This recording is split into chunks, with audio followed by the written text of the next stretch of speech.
ಸೋಮವಾರ ಸಾರಿಗೆ ವ್ಯವಸ್ಥೆ ಸ್ಥಗಿತ ಆಗಬಹುದು. ಈ ವಿಚಾರಕ್ಕೆ ಸಂಬಂಧಪಟ್ಟಂತೆ ಬ್ರೇಕಿಂಗ್ ನ್ಯೂಸ್ ಈಗ ಲಭ್ಯವಾಗ್ತಾ ಇದೆ.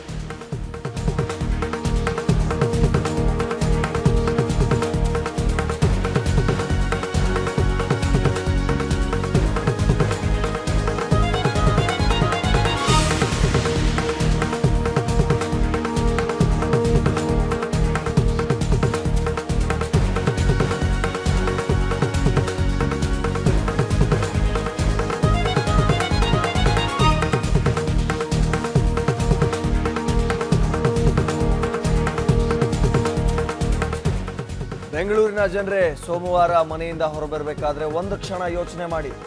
ಹಾಗೆ ಬಂದ್ರೆ ಏನಾದರೂ ನೀವು ಭಾರಿ ಪ್ರಯಾಸವನ್ನ ಪಡಬೇಕಾಗುತ್ತೆ.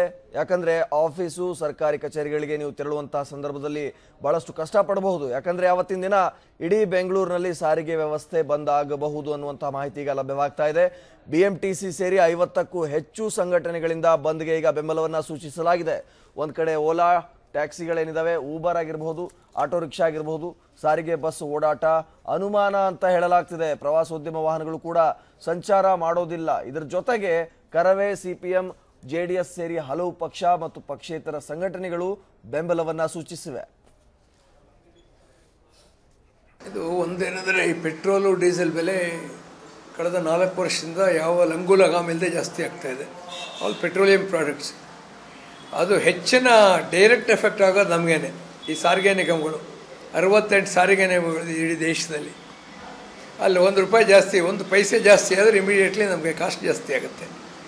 ಆದರೆ ನಾವು ಕೂಡ ಈ ಬಂದ್ಗೆ ಸಪೋರ್ಟ್ ಮಾಡಿದ್ವಿ. ಬಸ್ಗಳು ಯಾವುದು ಹೊರಗಡೆಗೆ ಬರೋದಿಲ್ಲ. ಬರೀ KSRTC BMTC ಮಾತ್ರ ಅಲ್ಲ, NE ಮತ್ತು NW ಕೂಡ ಬಸ್ಗಳು ಯಾವುದು ಹೊರಗಡೆ ಬರೋದಿಲ್ಲ. ನಮ್ಮದು ಬೆಂಬಲ ಪೂರಾ ಬೆಂಬಲ ಇದೆ, ಆದರೆ ಮಾನಸಿಕವಾಗಿ ಬೆಂಬಲ ಇದೆ. ನಾವು ಪೆಟ್ರೋಲ್ ಬಂಕ್ಗಳನ್ನ ಕ್ಲೋಸ್ ಮಾಡೋದಕ್ಕೆ ಇದು ಎಸೆನ್ಷಿಯಲ್ ಪ್ರಾಡಕ್ಟ್. ಮುಖ್ಯವಾಗಿ ಏನಾಗುತ್ತೆ ಅಂತಂದರೆ, ಸೋಮವಾರ ದಿವಸ ನಾವು ಸಪ್ಲೈ ತೊಗೊಳ್ದೇ ಇದ್ದರೆ ಮಂಗಳವಾರ ಮತ್ತು ಬುಧವಾರ ಹಬ್ಬದ ಸಾಲಿದೆ ನೋಡಿ. 18, 12ನೇ ತಾರೀಕು ಬಂದು ಗೌರಿ ಹಬ್ಬ, 13ನೇ ತಾರೀಕು ಗಣೇಶನ ಹಬ್ಬ, ಜನ ಊರುಗಳಿಗೆಲ್ಲ ಹೋಗಬೇಕಾದ್ರೆ ಸೋಮವಾರ ಸಪ್ಲೈ ಬರಲಿಲ್ಲ ಅಂದರೆ ಮಂಗಳವಾರ ದಿವಸ ಎಲ್ಲ ಪೆಟ್ರೋಲ್ ಬಂಕ್ಗಳಲ್ಲೂ ಬಹಳವಾದಂಥ ಒಂದು ರಶ್ಶು, ಜನಗಳಿಗೆ ಸಿಗುತ್ತಾ ಇಲ್ಲ ಅಂತ ಒಂದು ಇದು ಒಂಥರ ಆತಂಕ ಎಲ್ಲ ಶುರುವಾಗುತ್ತೆ. ಆದ್ದರಿಂದ ಪೆಟ್ರೋಲ್ ಬೆಲೆ ಜಾಸ್ತಿ ಆಗಿರೋದು ನಮಗೂ ತುಂಬ ಭಾಳ ಒಂಥರ ಸಂತೋಷವಾದ ವಿಚಾರ ಅಲ್ಲ. ಆದರೆ ಬೆಂಬಲ ಮಾಡ್ತೀವಿ, ಅದರ ಮಾನಸಿಕವಾಗಿ ಬೆಂಬಲ ಮಾಡ್ತೀವಿ, ನೈತಿಕ ಬೆಂಬಲ ಕೊಡ್ತೀವಿ. ನಮ್ಮದು ಬೆಂಬಲ ಪೂರಾ ಬೆಂಬಲ ಇದೆ. ಈಗ ಶಾಂತಿನಗರ ಬಸ್ ನಿಲ್ದಾಣದಿಂದ ನಮ್ಮ ಪ್ರತಿನಿಧಿ ಮಂಜುನಾಥ್ ನೇರ ಸಂಪರ್ಕದಲ್ಲಿದ್ದಾರೆ. ಮಂಜುನಾಥ್, ಈ ಒಂದು ಬಂದ್ನಿಂದ ಸೋಮವಾರ ಬೆಂಗಳೂರಿನ ನಾಗರಿಕರಿಗೆ ಯಾವೆಲ್ಲ ಸಮಸ್ಯೆಗಳು ಎದುರಾಗಬಹುದು? ಏನು ಪೆಟ್ರೋಲ್ ಹಾಗೂ ಡೀಸೆಲ್ ಬೆಲೆ ಗಗನಕ್ಕೆ ಏರುತ್ತಿರೋ ಸಂದರ್ಭದಲ್ಲಿ ಏನು ಸೋಮವಾರ ಕಾಂಗ್ರೆಸ್ ನಾಯಕರ ನೇತೃತ್ವದಲ್ಲಿ ಇಡೀ ಭಾರತಾದ್ಯಂತ ಬಂದ್ಗೆ ಕರೆ ನೀಡಿರುವಂತದ್ದು. ಈ ಹಿನ್ನೆಲೆಯಲ್ಲಿ ಬೆಂಗಳೂರಲ್ಲೂ ಕೂಡ ವ್ಯಾಪಕವಾಗಿ ಬೆಂಬಲ ನೀಡುತ್ತಿದ್ದಾರೆ.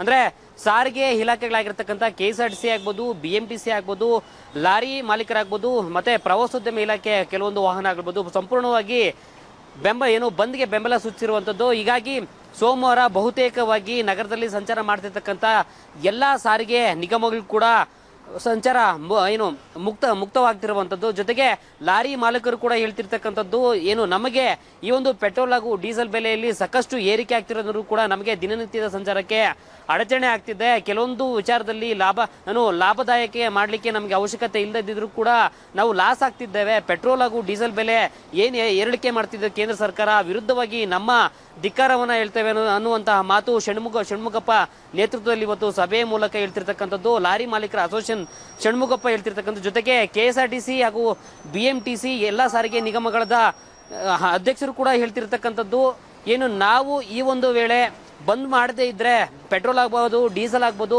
ಇನ್ನಷ್ಟು ಹೆಚ್ಚಳಕ್ಕೆ ಸಾಧ್ಯತೆ ಇರುವಂತದ್ದು. ಈ ಹಿನ್ನೆಲೆಯಲ್ಲಿ ಸೋಮವಾರ ಬಹುತೇಕವಾಗಿ 36,000ಕ್ಕಿಂತ ಹೆಚ್ಚು ವಾಹನಗಳು KSRTC ಆಗ್ಬಹುದು, BMTC ಆಗ್ಬಹುದು, ಸಾರಿಗೆ ನಿಗಮದ ಎಲ್ಲಾ ವಾಹನಗಳನ್ನ ನಿಲ್ಲಿಸಿ ನೌಕರರು ಪ್ರತಿಭಟನೆಗೆ ಸಜ್ಜಾಗ್ತಿರುವಂತದ್ದು. ಸಂಬಂಧಪಟ್ಟಗೆ ಈಗಾಗಲೇ ಸಾರಿಗೆ ಮುಖಂಡರು ಕೂಡ ಹೇಳ್ತಿರುವಂತದ್ದು. ಅಂದ್ರೆ ಒಟ್ಟಾರೆ ಹೇಳೋದಾಗಿದ್ರೆ ಸೋಮವಾರ ಬೆಳಗ್ಗೆ 6 ಗಂಟೆಯಿಂದಲೇ ಬೆಂಗಳೂರಿನಲ್ಲಿ ಬಹುತೇಕವಾಗಿ ಎಲ್ಲಾ ಸಂಚಾರವೂ ಕೂಡ ಬಂದ್ ಆಗುವ ಸಾಧ್ಯತೆ ಹೆಚ್ಚಿದೆ. ನಿಖಿಲ್, ಈಗ ಬೆಂಗಳೂರು DC ವಿಜಯ್ ಅವರು ಕೂಡ ಹೇಳಿದ್ದಾರೆ, ಬೆಂಗಳೂರಿನಲ್ಲಿ ಅವತ್ತೇನು ಶಾಲಾ ಕಾಲೇಜುಗಳು ಬಂದ್ ಆಗೋದಿಲ್ಲ, ಯಥಾಸ್ಥಿತಿ ಇರುತ್ತೆ, ಇನ್ನೂ ನಾವು ನಿರ್ಧಾರ ಮಾಡಿಲ್ಲ ಅಂತ ಹೇಳಿದ್ದಾರೆ. ಹಾಗೆ ನೋಡೋದಾದ್ರೆ BMTC KSRTC ಇಲ್ಲ ಅಂದ್ರೆ ಬಹಳ ಕಷ್ಟ ಆಗ್ಬೋದಲ್ಲ ಶಾಲಾ ಕಾಲೇಜುಗಳಿಗೆ ಹೋಗೋದಕ್ಕೆ, ವಿದ್ಯಾರ್ಥಿಗಳಿಗೆ ಆಗಿರ್ಬೋದು, ಶಿಕ್ಷಕರಿಗೆ ಆಗಿರ್ಬೋದು.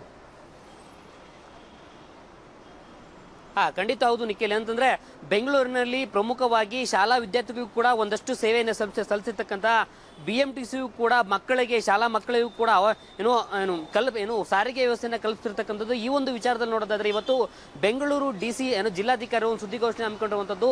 ಸೋಮವಾರ ಬಂದ್ ಏನು ಕರೆಗೆ ನೀಡಿರುವಂಥದ್ದು ಕಾಂಗ್ರೆಸ್ ನಾಯಕರ ನೇತೃತ್ವದಲ್ಲಿ ಇಡೀ ರಾಷ್ಟ್ರಾದ್ಯಂತ ಬಂದ್ಗೆ ಕರೆ ನೀಡಲಾಗಿದೆಯೋ ಆ ಬಂದ್ಗೆ ಸದ್ಯ ನಮ್ಮ ಕಡೆಯಿಂದ ಯಾವುದೇ ರೀತಿ ಬೆಂಬಲ ಸೂಚಿಸುವುದು ಬಹುತೇಕ ಅನುಮಾನವಾಗಿದೆ. ಅಂದ್ರೆ ಶಾಲಾ ವಿದ್ಯಾರ್ಥಿಗಳಿಗೆ ವಿದ್ಯಾಭ್ಯಾಸದ ವಿಚಾರವಾಗಿ ನೋಡೋದಾದ್ರೆ ಸಾಕಷ್ಟು ತೊಂದರೆ ಆಗುತ್ತೆ. ಈ ಹಿಂದೆ ಕೆಲವೊಂದು ವಿಚಾರದಲ್ಲಿ ಮಳೆ ಆಗ್ಬೋದು, ಇನ್ನಿತರ ಸಮಸ್ಯೆಗಳ ಸ್ವರೂಪದಲ್ಲಿ ಕೆಲವೊಂದು ದಿನಗಳ ರಜೆ ಘೋಷಿಸಲಾಗಿತ್ತು. ಈ ಒಂದು ವಿಚಾರದಲ್ಲಿ ವಿದ್ಯಾಭ್ಯಾಸಕ್ಕೆ ಒಂದಷ್ಟು ತೊಂದರೆ ಆಗುತ್ತೆ ಅನ್ನೋ ನಿಟ್ಟಿನಲ್ಲಿ ಇವತ್ತು ಗಮನಕ್ಕೆ ತೆಗೆದುಕೊಂಡು ವಿದ್ಯಾರ್ಥಿಗಳಿಗೆ ಯಾವುದೇ ರೀತಿ ಸಮಸ್ಯೆ ಆಗಬಾರ್ದು ನಿಟ್ಟಿನಲ್ಲಿ ವಿದ್ಯಾರ್ಥಿಗಳ ಅಂದ್ರೆ ಶಾಲಾ ಕಾಲೇಜುಗಳಿಗೆ ರಜೆ ಘೋಷಣೆ ಮಾಡಿಲ್ಲ. ಒಂದು ವೇಳೆ ಬಂದು ವ್ಯಾಪಕವಾಗಿ ಹೆಚ್ಚಾದ ಕೂಡಲೇ ಆ ಒಂದು ನಿರ್ಧಾರವನ್ನ ಮುನ್ಸೂಚನೆ ಮೇರೆಗೆ ನಂತರದ ಕ್ಷಣಗಳಲ್ಲಿ ಬಂದ್ಗೆ ಅಂದ್ರೆ ಶಾಲಾ ವಿದ್ಯಾರ್ಥಿಗಳಿಗೆ ಯಾವುದೇ ರೀತಿಯ ಸಮಸ್ಯೆ ಆಗುವ ನಿಟ್ಟಿನಲ್ಲೂ ಕೂಡ ಕ್ರಮ ಕೈಗೊಳ್ಳಲಾಗಿದೆ. ಅಂದ್ರೆ ಬಂದ್ಗೆ ಬಂದಿದ್ರೂ ಕೂಡ ಶಾಲಾ ವಿದ್ಯಾರ್ಥಿಗಳ ಸಮಸ್ಯೆ ಆದ ಕೂಡಲೇ ಅವರಿಗೆ ಮುಂದಿನ ಕ್ಷಣಗಳಲ್ಲಿ ರಜೆ ಘೋಷಣೆ ಮಾಡಲಾಗುತ್ತೆ ಅನ್ನುವಂತ ಮಾತು ಕೂಡ ಹೇಳಿರುವಂತದ್ದು ನಿಖಿಲ್. ಓಕೆ, ಥ್ಯಾಂಕ್ ಯು ಮಂಜು ನಿಮ್ಮೆಲ್ಲ ಮಾಹಿತಿಗಾಗಿ.